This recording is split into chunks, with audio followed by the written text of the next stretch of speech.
Mount & Blade 2 Bannerlord is on the way. No specific release date yet though. It's the sequel to Mount & Blade, which is perhaps my favorite PC game of all time. I spent so many hours playing Mount & Blade over the years. I kept coming back to it for various mods, and it's got a load of replayability, great community. There is a problem though, a barrier to entry I guess, and that is the clunky combat. So if you're one of those people who've watched the Mount & Blade 2 Bannerlord videos and looked at the combat and thought, well, that's a bit clunky, a little bit off, something's off.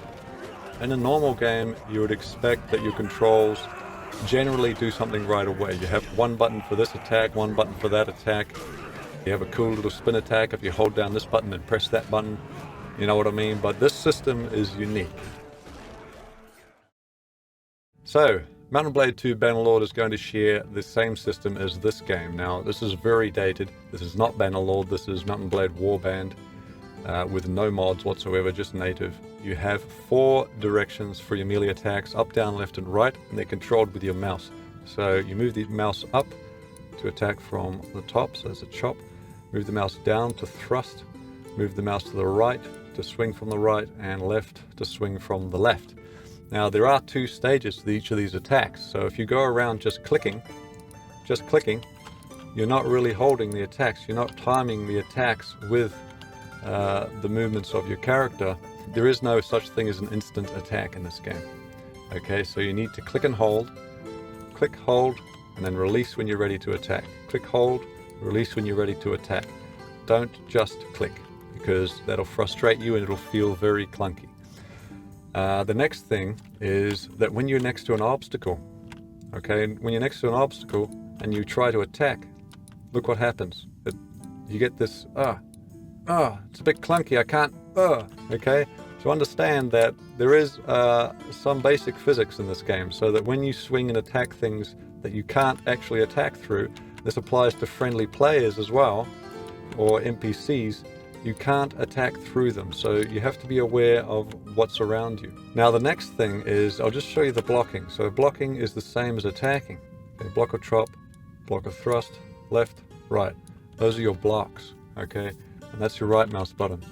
But what people don't realize, they'll go into multiplayer and they'll see people doing this.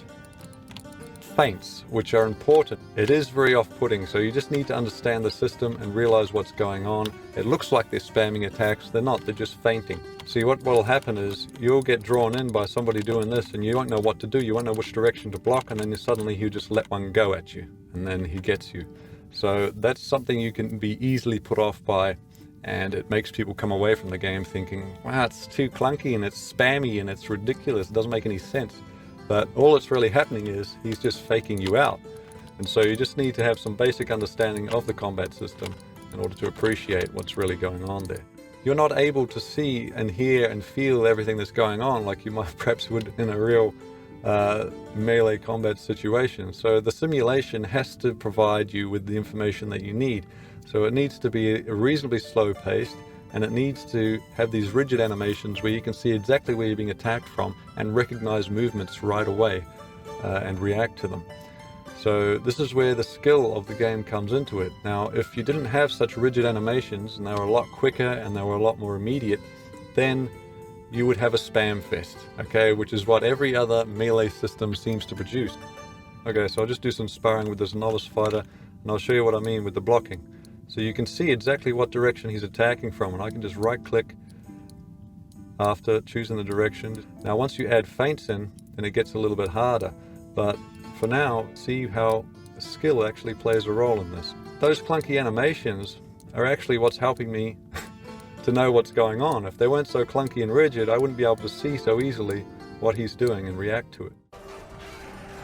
So guys, yes, rigid animations are a necessary thing in order to have this kind of depth in a melee system. Okay, that's not just a spam fest where you can actually block, you can feint, and you can parry. There is one simple solution to solve the clunkiness, and that is to learn how to play, guys. So I hope that anybody who watches this at least understands that and takes it into account when criticizing how clunky the combat is in Mount & Blade 2 Bannerlord. Thanks for watching.